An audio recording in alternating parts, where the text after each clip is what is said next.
दोस्तों वीडियो में बात करेंगे कि सोनम वांगचुक पर दिल्ली हाईकोर्ट की सुनवाई में आज क्या पिक्चर साफ हुई। मोदी सरकार ने क्या जवाब दिया जब कोर्ट ने सीधा सीधा सवाल पूछा, और मोदी सरकार का जवाब क्या संदेश देता है कि सरकार की क्या प्लानिंग है। पूरी कहानी आपको बताते हैं। पहले बताते हैं कि याचिकाकर्ता राकेश कुमार सैनी ने क्या कहा, जो कि सोनम वांगचुक के हितैषी हैं। सरकार की आलोचना करते हुए और सोनम वांगचुक की जान बचाने की अपील करते हुए याचिकाकर्ता राकेश कुमार सैनी ने कहा, सोनम वांगचुक को सरकारी अस्पताल ले जाया जाए और उन्हें तरल आहार के माध्यम से आवश्यक पोषक तत्व, विटामिन और खनिज दिए जाएं, जो मानव शरीर के जीवित रहने के लिए आवश्यक हैं। सार्वजनिक स्थान पर शांतिपूर्ण विरोध प्रदर्शन करना नागरिकों का मौलिक और लोकतांत्रिक अधिकार है। आगे राकेश कुमार सैनी कहते हैं, यदि इस तरह उनकी मृत्यु हो जाती है तो ये देश और दुनिया के लिए बहुत शर्म की बात होगी। अदालतें राज्य को देश के किसी नागरिक को अपनी आंखों के सामने स्वेच्छा से भूख से मरने की अनुमति नहीं देंगी। सरकार उनके साथ एक कट्टर अपराधी, आतंकवादी या देशद्रोही जैसा व्यवहार कर रही है। आगे राकेश कुमार सैनी कहते हैं, यह बेहद चौंकाने वाली और निंदनीय बात है कि भारत सरकार और दिल्ली सरकार इस चिंताजनक और बेहद दुर्भाग्यपूर्ण स्थिति को लेकर जरा भी चिंतित नहीं दिखती, जबकि मामला शिक्षा से जुड़े एक अहम जन मुद्दे और करोड़ों छात्रों की बड़ी चिंता से जुड़ा है।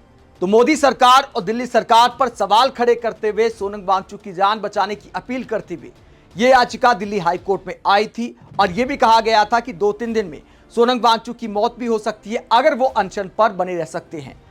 याचिकाकर्ता ने यह भी कहा था कि चाहे जबरदस्ती अनशन तुड़वाना पड़े, इच्छा के विपरीत अस्पताल ले जाना पड़े, तो भी सरकार को ऐसा करना चाहिए। उसके बाद दिल्ली हाईकोर्ट ने मोदी सरकार से जवाब मांगा था। आज मोदी सरकार ने जवाब दिया है। सुनवाई में क्या कुछ कहा गया। दिल्ली हाईकोर्ट में सोनम वांगचुक की अनिश्चितकालीन भूख हड़ताल को लेकर सुनवाई हुई। कोर्ट ने कहा कि सोनम वांगचुक की रोजाना मेडिकल जांच कराई जाए। अगर डॉक्टरों को लगे कि उनकी तबीयत बिगड़ रही है और इलाज की जरूरत है तो सरकार तुरंत जरूरी मेडिकल इलाज उपलब्ध कराए।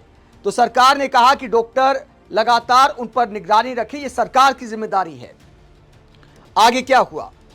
सुनवाई के दौरान केंद्र सरकार की ओर से यानी मोदी सरकार की ओर से सॉलिसिटर जनरल तुषार मेहता ने अदालत को बताया कि सरकारी डॉक्टरों और विशेषज्ञों की टीम पहले से ही सोनम वांगचुक के स्वास्थ्य की लगातार निगरानी कर रही है। उन्होंने कहा कि डॉक्टरों की सलाह के अनुसार जरूरत पड़ने पर तुरंत इलाज भी उपलब्ध कराया जाएगा। तो सरकार की ओर से कहा गया है कि हम लगातार निगरानी कर रहे हैं, यानी सरकार की आंदोलन पर नजर है।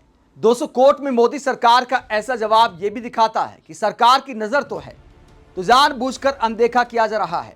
कम से कम बातचीत की कोशिश तो करनी चाहिए।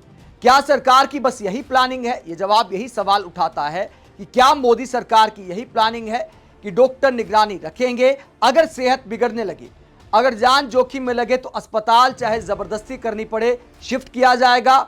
लेकिन क्या मोदी सरकार बातचीत के जरिए मामले को नहीं सुलझा सकती? कम से कम एक पहल तो करनी चाहिए। बातचीत में क्या होता है, जब टेबल पर बातचीत होती है, प्रोटेस्ट करने वाले अपनी मांग रखते हैं, सरकार फिर उस पर जवाब देती है। लेकिन सरकार क्या बातचीत के टेबल पर आना ही नहीं चाहती? क्या सोनम वांगचुक को या आंदोलन करने वालों को इतना हल्का मान लिया है मोदी सरकार ने?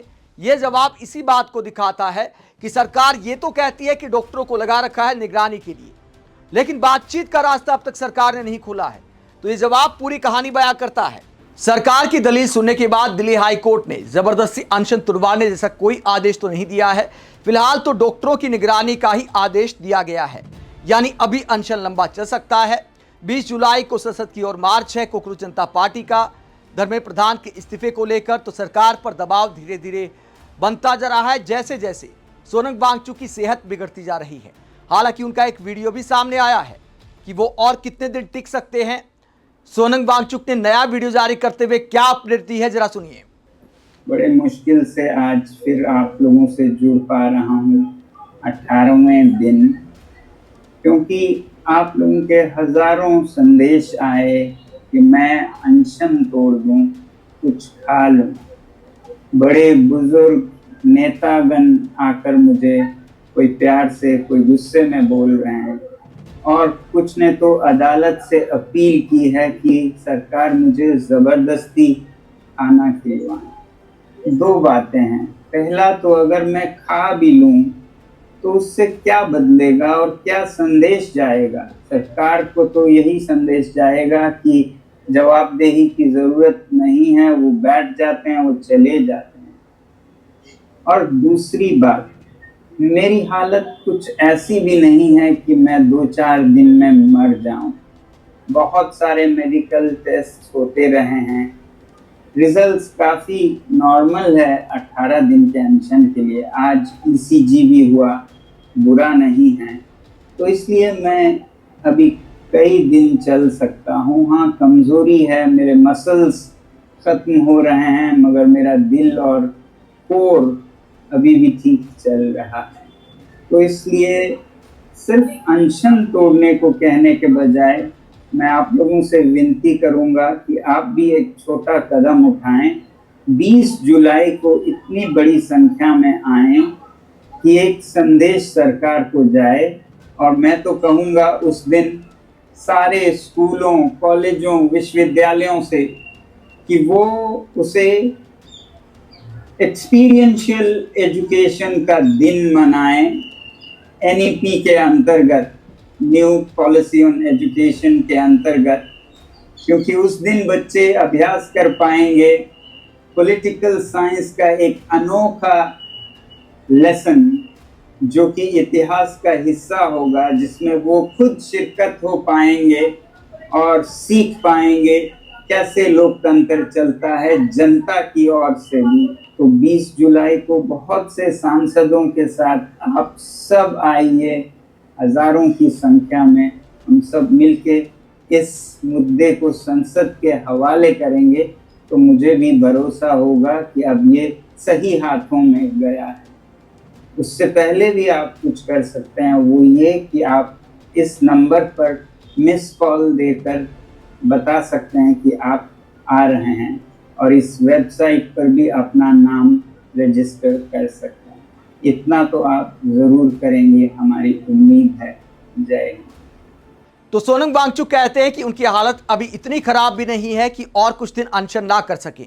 तो अभी उनके इरादे पूरे बुलंद दिखाई दे रहे हैं। हालांकि उनके चाहने वाले प्रार्थना कर रहे हैं, उनसे अपील कर रहे हैं। उन्होंने ये भी कहा कि गुस्से में भी कुछ लोग बोल रहे हैं कि आप क्यों अपनी जान दांव पर लगाने पर तुले हैं, जब सरकार पत्थर दिल हो गई है, सरकार बहरी हो गई है। तो ऐसी सरकारों में आमरण अनशन नहीं किए जाते। आप इस पूरे मुद्दे को लेकर क्या सोचते हैं, कमेंट बॉक्स में अपनी राय जरूर दें। साथ ही चैनल को सब्सक्राइब भी करें। नमस्कार।